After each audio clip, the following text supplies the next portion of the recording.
I want to start by thanking our partner, JCDecaux, the world's biggest out-of-home media owner, for working with us to bring you 5 sessions this week, which we hope will educate and inspire and provoke new thinking around how you use out-of-home to communicate with your audiences. I also want to thank Decaux for a generous offer that they'll be making later this week.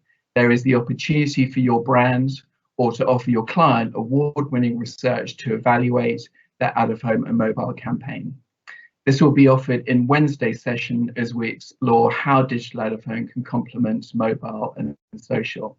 So if you haven't already, please do register for that session and all of the others, obviously. Before I start, please note that we do have a Q&A function available today.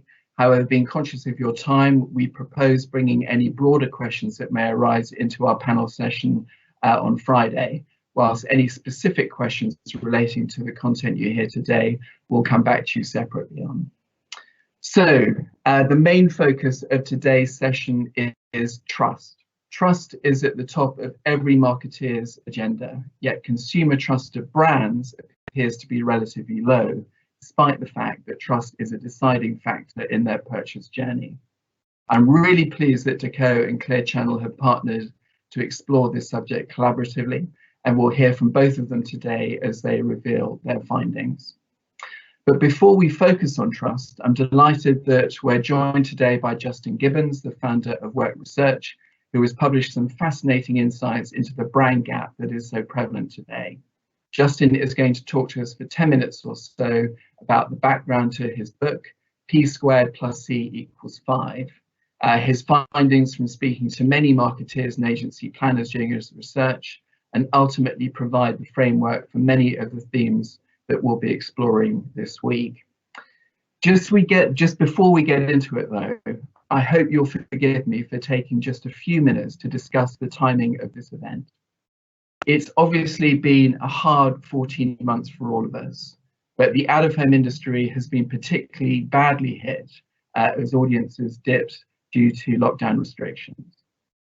But it really does feel as though the end is in sight. Over 35 million people have been vaccinated in the UK, with almost half, over 16 million, receiving both doses. And this is very much reflected in how we're now feeling. YouGov's weekly tracker shows that people's moods began to improve as the vaccination programme got properly underway, with happiness and contentment now reaching levels not seen before the pandemic started. And most pleasing of all, consumer optimism has actually reached its highest level in 2 years. For any of the skeptics amongst us who may feel this outlook is too positive, it is backed up by the latest behavioural data from Google, as well as the government's Department for Transport. Last week's DFT data showed that driving mobility was at 90% of pre-COVID levels. That's a weekly out-of-home reach of over 45 million adults. And it would actually have been more had it not been for Bank Holiday Monday. Retail is also recovering, rising sharply since non-essential retail reopened last month. Both sets of data point to the fact that most of the public are not only ready for normality to return, but they're actively leaning into it. And out-of-home audiences are only set to grow. This was the scene in Liverpool a week ago as the government trialled a return to nightclubs. It's also been great to see fans back at football, as we did recently at the FA Cup semi-finals, and as we look forward to the Euros this summer. All being well, from next Monday, most businesses will reopen. Indoor hospitality will return, including pubs and restaurants. Cinemas and children's play areas will reopen. Indoor group sport and exercise classes resume, and the rest of the accommodation sector, including hotels, will reopen so we can all go on that much needed break. And we're just 6 weeks away from June 21st, which represents a significant psychological landmark, as it means the final removal of remaining limits on social contact and a return to normal. So after the best part of 14 life-interrupted months, often confined to the same 4 walls of our home, audiences are excited for the great British switch off. And what I'm talking about here, obviously, is screens. I think we can all recognise the problem with screen fatigue, and we're on the cusp of a momentous unlocking as people switch from indoors to outdoors. Meeting friends again at the pub, getting back to the gym, the luxury of having our hair cut by a professional, grabbing a coffee, eating out, going to the shops. All of those things will become normal again. So on that note, I'm going to hand over to Justin as we explore this balance of public and private media and the opportunity to reevaluate the role of media channels in a post-COVID landscape. Thank you, Justin. Hi, everyone. I have to say a national lockdown was a very good time to sit and write a book because you didn't have anywhere else to really go. It was a good place to concentrate. But I'll let you in on a secret, which is that the book did not start life with such a curious title. It didn't start off life as P² + C = 5. It actually grew out of the research I've been doing for about 2 or 3 years before that into the brand gap, and this kind of gap that we'd seen when I was talking to clients between what they kind of knew was best practice, and everyone had read the Binet and Field work, they'd read their Byron Sharp books, but somehow there seemed to be a disconnect. There was a gap between that learning and that thinking and what was actually happening, which was more and more money piling into largely response-based channels, and the kind of sales activation side seemed to be taking, I think the most recent estimates were about 60% of spend was going into sales activation channels. And of course, Binet and Field would tell us that should be the other way around. We should be seeing about 60 or even 70% into brand and only 30% into activation. So that was the real starting point for what turned into the book. And actually what emerged during that first lockdown was a sense that we needed some kind of new formula, a new way of thinking about media planning for when we did come out of this. And so what I tried to do with P² + C = 5 was kind of pull together some of the themes that I saw coming out of the interviews I was having with marketeers who were kind of coping with what was going on, and you'll have been working with lots of those, I suppose, I'm sure. Lots of consumer interviews as well. Yeah, I spent a lot of time talking to you know, on the ground consumers in the middle of all this and trying to pull together what they were looking for. And you know, P² was this idea of public and private, and how public and private could be and should be used together to build the optimum campaign. The C was all about creativity and how there were now lots of new capabilities and possibilities when we looked at kind of context and creativity for our messaging.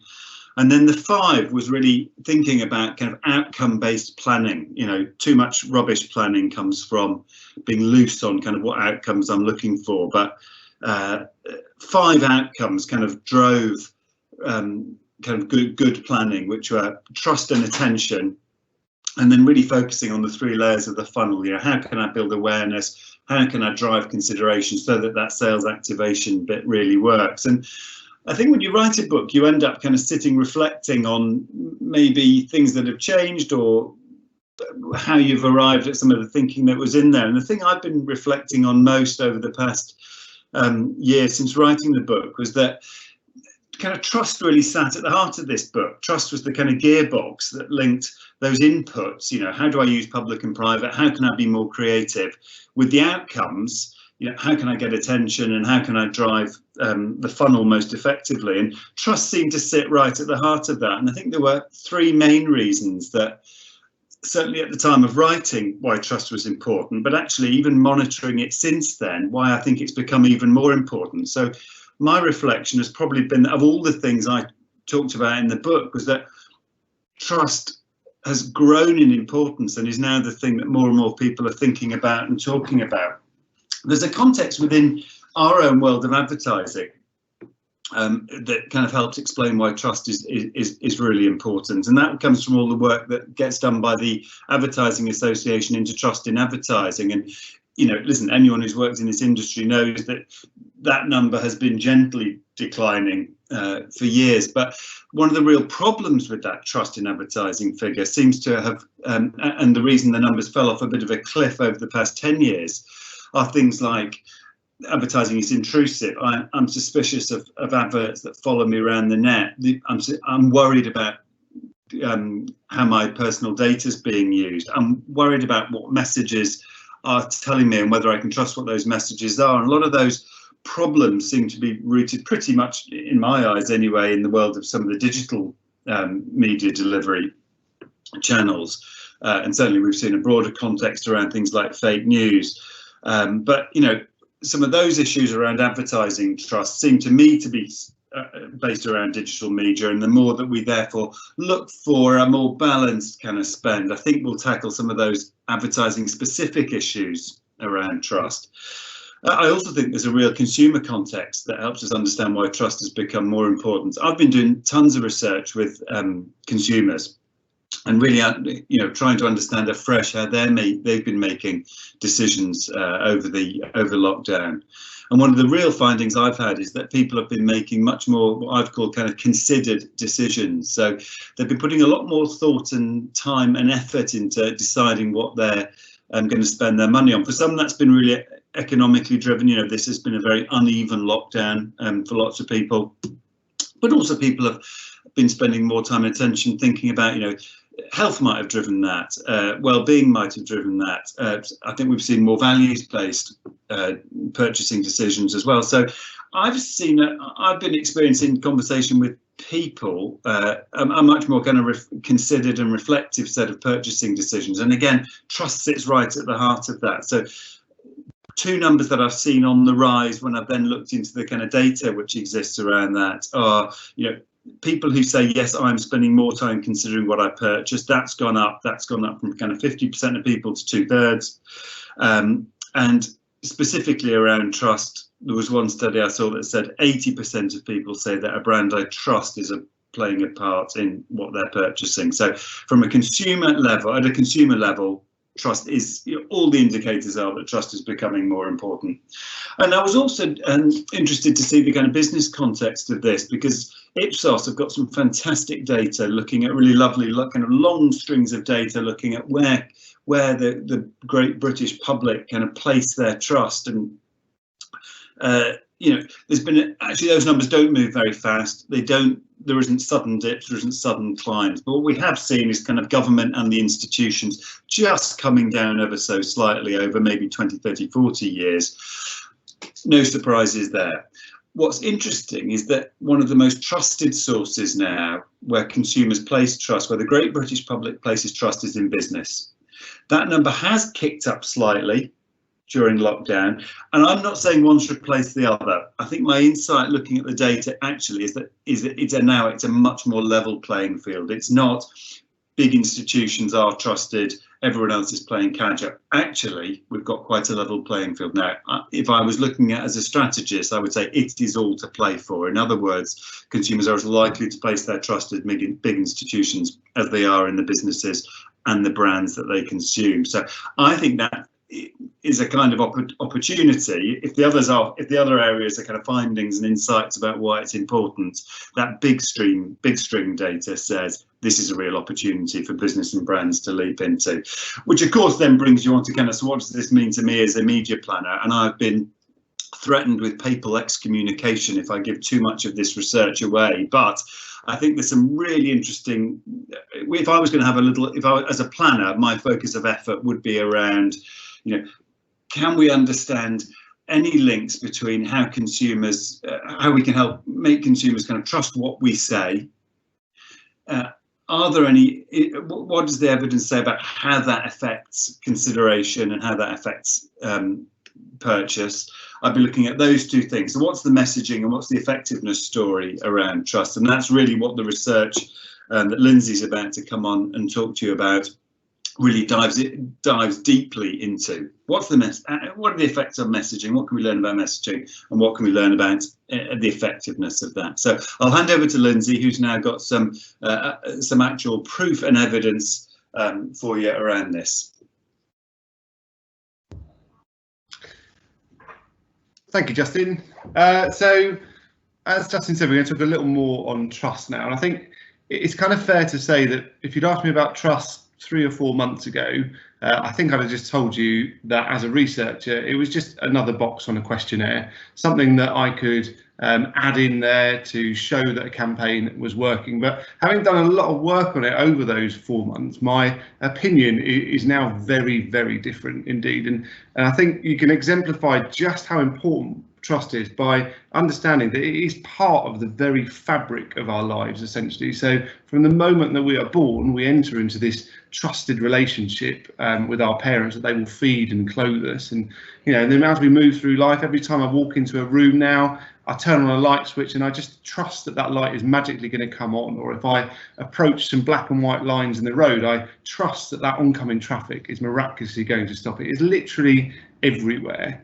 So it's not really any surprise that when you think about advertising, I've come to realise that trust really is at the very, very heart of everything that we do. And I think this quote on the next slide gives a good sense of that. This is from Josh McQueen, one of Leo Burnett's right-hand men for many years. And he says, trust is at the root of the relationship that advertisers are attempting to build with people who might buy and use their brand.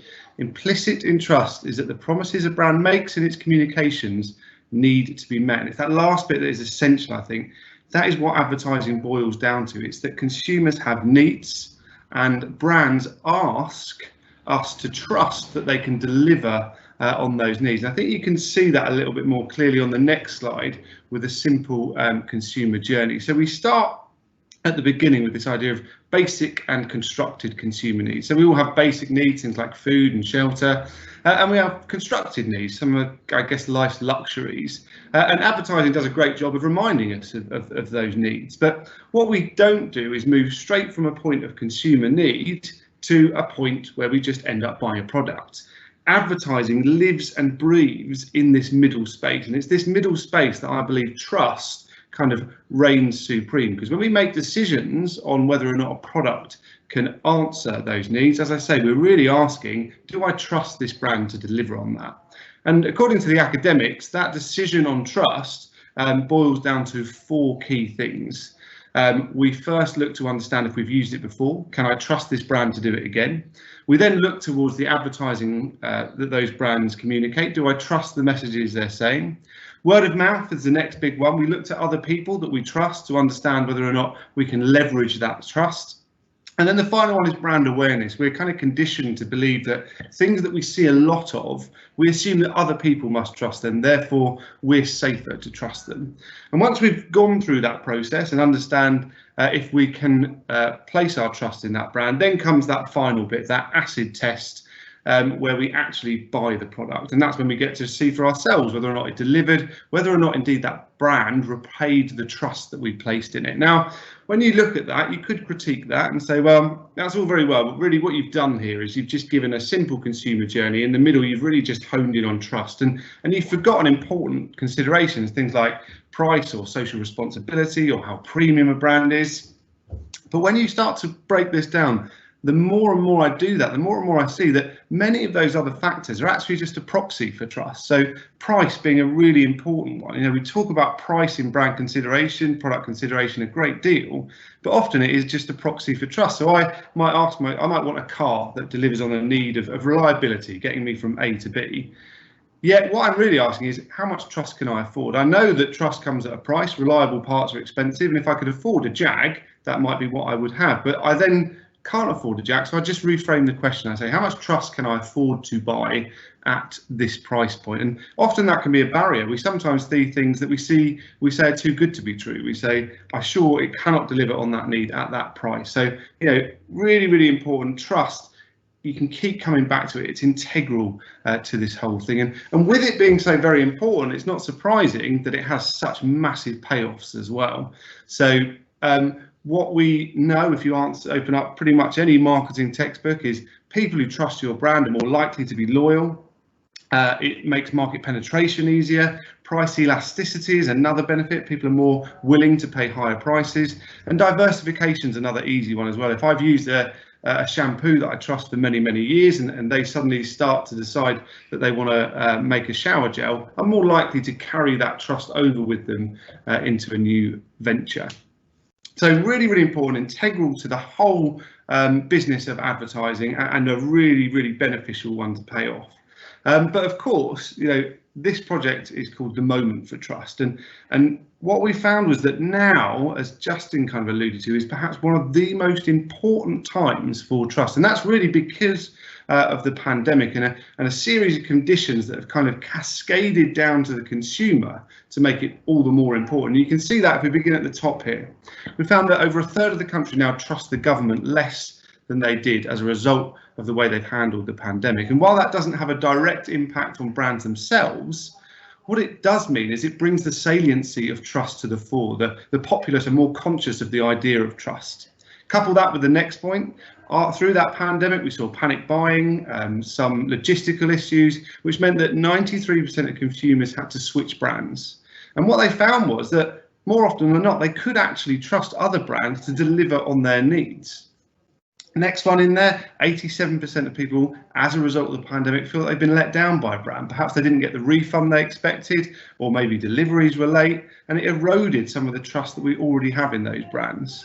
Couple all of this with the fact that this developed new consumer needs. So I now have to think about masks or hand washes or food delivery services. 95% of people now purchasing in new category verticals and having to make new trusted relationships. So with all this kind of perfect storm, it's now no surprise that we see 61% of people saying they're more likely to consider how much they trust a brand before they part with their hard-earned money. And also in a hierarchy of brand considerations, we see trust sat firmly at second place. And that's second place only to price, which, as I mentioned before, is often really just a proxy for how much trust we can afford. So whenever you see a big kind of cultural shift like this, as a marketeer, the key thing is obviously to understand it and then start to think about how we can exploit it. And I think that the next slide really shows maybe the key starting point in that process, and that's to ask yourself whether or not you are a trusted brand. Because I know there's probably a lot of people sat there thinking that they don't need to worry about it, they're already trusted. But I think that's something just worth having another look at potentially, because you can see here from this graph, we surveyed 1,000 people and we asked them whether or not in all of the categories that you can see down that vertical axis, whether they were ones that they had distrust for, and that's our black marker. And you can see consistently across there, people do distrust brands within then. While, you know, some of those lower ones might be kind of 18 to 20% of people distrusting them, it's not that everyone else trusts them. You can see that in that grey bar. The majority of people are actually just neutral. They don't explicitly trust or distrust those brands. So you can see, you know, it's worth taking a stock check, because with all of those benefits there to have, you know, we really need to start moving people who are either in a neutral or a distrusted position into a trusted position. And what our research shows, if you can do that, on the next slide, you will see the benefits. We found that those people that trusted a brand were 36% more likely than those that didn't. And this was consistent between both users and non-users of a brand to engage in crucial brand activities. And that's things like buying the product, recommending it to friends, commenting about it on social media. And that's not just skewed by one category. This is consistent across multiple categories. You can see 6 examples there on the right hand side there that show you that this is really something for all brands to start to consider. So knowing how important it is, one of the key things is obviously what media channels do we want to use to build that consumer trust. And we're going to start here with a quote from Justin himself that says, "You can't tell lies in public." And this really embodies some of the content in the book that he mentioned there. Very, you know, a great concept that people are essentially conditioned to trust broadcast channels more than they are private channels. We don't believe that people are willing to tell lies at scale as much as they are on a one-on-one relationship. Now, as someone who works for a broadcast media owner, that's obviously kind of music to my ears. We wanted to go in search of proof that this was indeed the case. And you can see that proof on the next slide. What we did was we asked 1,000 consumers to say how much they trusted various different media channels, and we then grouped those media channels into public broadcast, things like outdoor TV and radio, public press, and private media, things like social media. And you can see there, with an index of 124, people were consistently more likely to say that they did indeed trust these broadcast media channels. So with that in mind, we then wanted to dig a little deeper and understand, well, what is it specifically about out of home that embodies this trust in the brands that it carries? And what we found is that this is really a story of two halves. It's as much about what out of home is as what it's not. And what we found out of home was not is that people felt that it was the least likely media channel to manipulate people's opinion. 9 out of 10 people, 90% saying they agreed that it was not suspicious or intrusive, and 49% of people saying they were more likely to trust it than social media. And what we found that it was that people believed that it was neutral, that it was informative, that it was credible, and in fact that 1 in 4 people, 25% of people, agree that out-of-home ads are expressive of social values. And what I like to do is I like to think of this in terms of people, perhaps. And I don't trust people that I believe to be manipulative or suspicious or intrusive, but I do trust people that I think are neutral or informative or credible. And that gives you a real sense of why it is that out of home is able to build these kind of trusted relationships. But of course, if anyone is asking you to trust anything, then the key thing really is to look for multiple sources, and that's what I'd encourage you to do, and that's what Jack's going to do now. He's going to take you through a bit more research that adds to this idea of broadcast media channels delivering trust.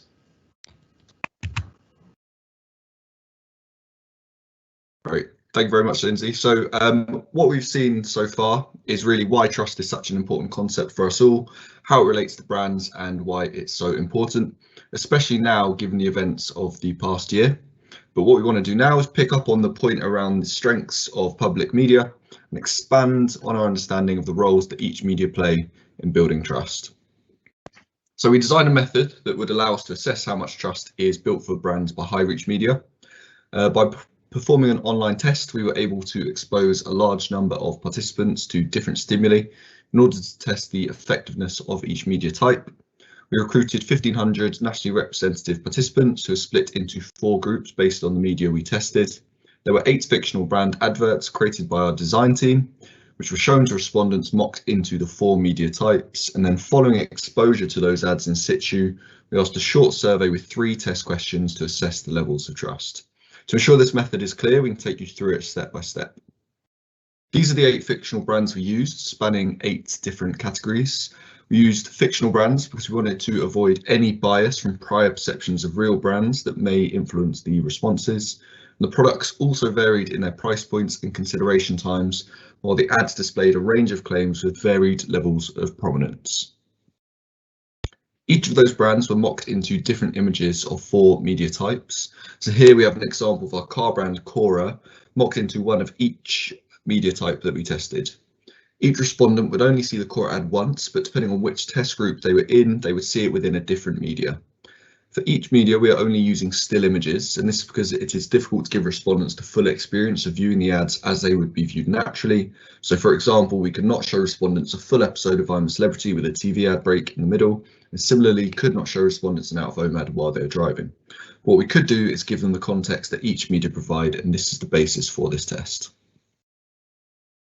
Once the respondents were in their 4 groups, the survey first asked profiling questions to understand their opinions of the brand categories and exposure to the media, and these factors were balanced between each group. They would then be exposed to a stimulus similar to the images of Cora you just saw, and would answer 3 test questions to measure how much trust they have in that brand. The final 2 steps would then repeat until the audience had been exposed to and asked about every fictional brand. So when we came to analyse the results, we can therefore assess the differences made by the media in which the ads are seen in. So firstly, let's look at the results of the first test, in which we explored how different media could promote overall perceptions of trust in the brand. In an initial exploration of what trust means to the consumers, we found that the top 10 terms associated with trust, with honest at the very top, that tells us that consumers think that brands they deem are honest are brands that are trustworthy. So we took these terms and asked respondents to choose out the positive or negative opposite of the terms to describe each brand that they saw. And we then aggregated the results to see which media performed best. In other words, when viewed within the context of each media type, which media were best at promoting associations with positive trust-related perceptions for the brand. We found that out-of-home was the top media for delivering those positive trust perceptions. Out-of-home was 7% higher than the average of other media, and in total of the 8 ads which we tested, out-of-home was the most efficient at promoting trust for 7 of them. We also found that some perceptions were harder to shift than others, and with the 2 most difficult being believable and reliable. And for these difficult to shift perceptions, out of home was even more effective. So the results you see here are for all adults to give us a general view, but even when we looked at regular users of each media, out of home still came out on top. So we looked at trust in the brand overall, but we also wanted to look at the level of trust in the ads themselves by focusing on the claims made by the brand in the ads. Consumers may have a general level of trust in a brand, but many brands will of course have a portfolio of products and varying campaign messages. So how can the trust in the claims be influenced by media? Each of our ads included a claim.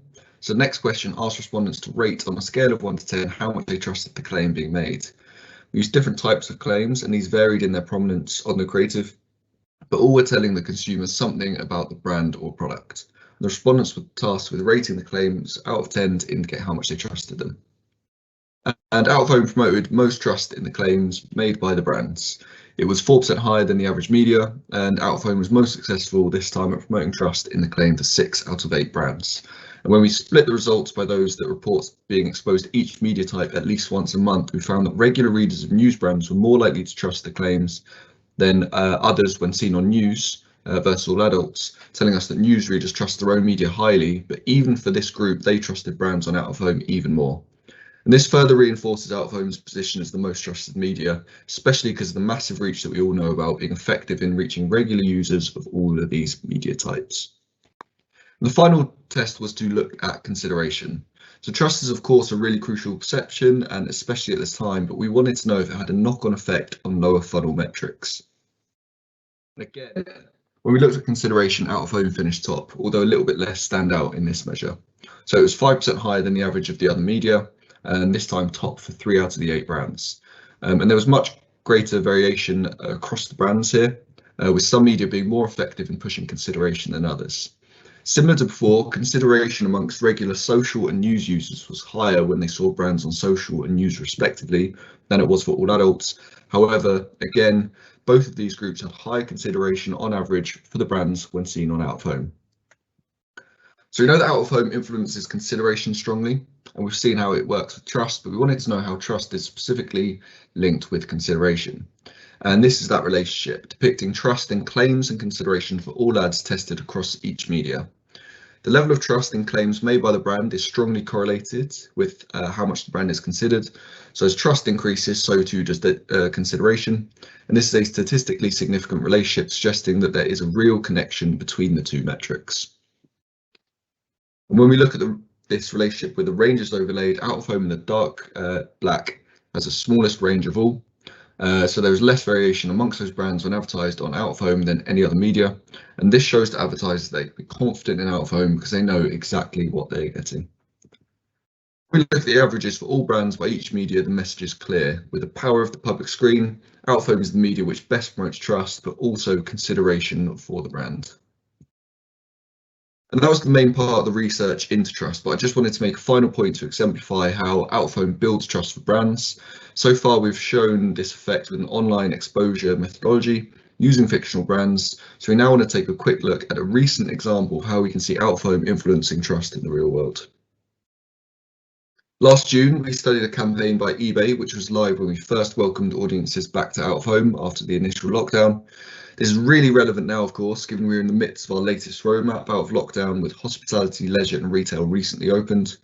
And this campaign was about supporting small businesses, and it aimed to increase the perception amongst businesses they can be confident in eBay, but also amongst consumers that eBay are supportive of their sellers.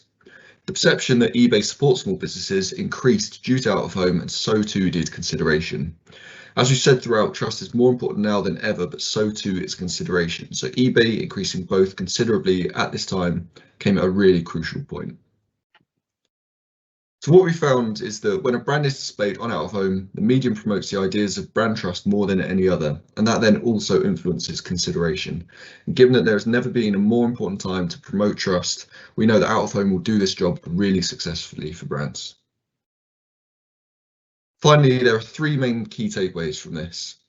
Firstly, capturing and converting your consumer into trusted consumers will increase their likelihood to engage with your brands. Secondly, that out of home advertising is the most successful medium in delivering credible information to the consumers in the public space. And finally, trust in out of home translates into building brand consideration for consumers. Now I'm just going to hand over back to Ross to wrap up for the final few slides.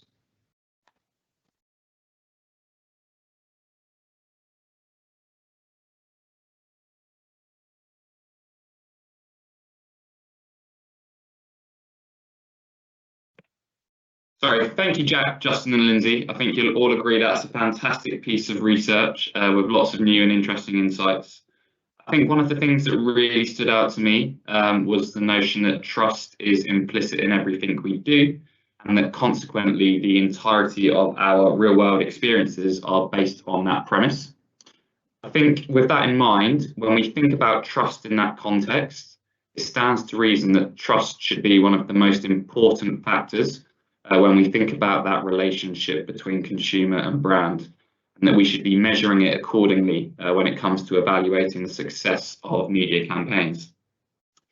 And if trust is implicit in everything we do, when it comes to making a purchase, we need to have confidence and trust in the brand, product or service we're buying, and that it's going to deliver against that promise, be it value, quality, luxury, feel, or the performance it claims to deliver. I think for that reason, it was great to see Out of Home perform so strongly against a wide variety of trust metrics. And while the pandemic might have highlighted or exaggerated how important the concept trust is to consumers, according to research, it's now the second most important factor when we do make a purchase. It probably didn't come as a surprise to us at Rapport to see Out of Home perform as strongly as it did. And that's because over the past few years, we've observed how effectively out-of-home advertising can influence and positively affect trust across multiple research projects of our own. And what these findings from Clear Channel and Decaux have done is help us to position them in a new light. So in our most recent research project, The Great Outdoors, we discovered that 16 to 34-year-olds were much more trusting about home ads than they were of private media, mirroring the findings that you've just seen. And when we began to dig a little deeper into that phenomenon, we were able to make better sense of it. So in a world where fake news is more and more prevalent and more attention than ever is being given towards that malpractice, trust in messages and the format that we see is more important than ever to 16 to 34-year-olds. They're much more likely to respond to the advertising that they see within a trusted context or environment. And that's known as the presenter effect. And it explains how we interpret an advert depending on the context in which it's presented.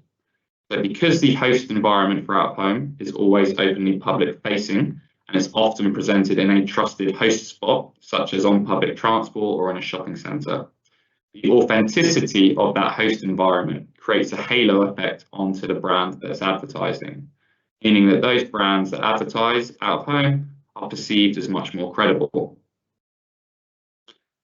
And finally, our Standing on the Shoulder of Giants research proved that the use of Out of Home media increased trust across both public and private media. So as you've just heard, broadcast channels like Out of Home are much better at delivering trust, precisely because those messages are being delivered to a large group of people. Because of that, there's an inherent sense of trust in messages which are delivered to large groups, and that's magnified when those messages appear in public spaces. So you can see here the huge incremental impact Out of Home had on trust when it appeared alongside campaigns featuring private media. In those instances, trust in the brand increased by 82%. I think the continued growth of e-commerce, the rise of new direct-to-consumer brands, coupled with the ease and the low entry costs to advertise across these private media channels, means that we're exposed to a range of new brands that we might never have heard of before. Consequently, with little or no experience of those brands, we've got less trust in them. If you put this into your own kind of real world lives, how many times have you searched for a product online, you've seen an offer that might appear to be too good to be true, and ultimately you've decided not to make that purchase? If you've done that, it's likely because you haven't had time to build up a sufficiently trustworthy relationship with that brand in question. In that example, had you seen the brand advertised across public-facing out-of-home screens, then you'd have had a much greater degree of trust in the brand and perhaps would have been much more likely to consider or purchase that product in the future. So to summarise, we hope this session has brought you your attention the important role trust plays within the consumer-brand relationship and how effective a channel out-of-home advertising can be to help facilitate and grow trust in your brand. That's it for today's session. As Chris mentioned at the start, this is only the first session in a action-packed week. And tomorrow's session, which is due to start at 11 AM, is all about the attention economy, why attention matters, and how we can get more of it. The guest speakers for that event are Mike Follett.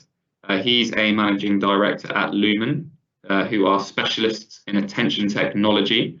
They use eye tracking to measure and predict the reality of visual engagement. And Chris Felton, who is the head of insight at JCDecaux, will also be presenting case studies from the likes of EE, Coca-Cola, Volkswagen and Wheelie, all of which show how complementary digital out-of-home can be to mobile campaigns. So I guess all that's left is to thank all of the speakers again today for their time. So thank you to Justin, Lindsay and Jack. And thank you to everybody who has joined the session today. Hopefully you found it useful and we hope to see you again tomorrow. Thank you.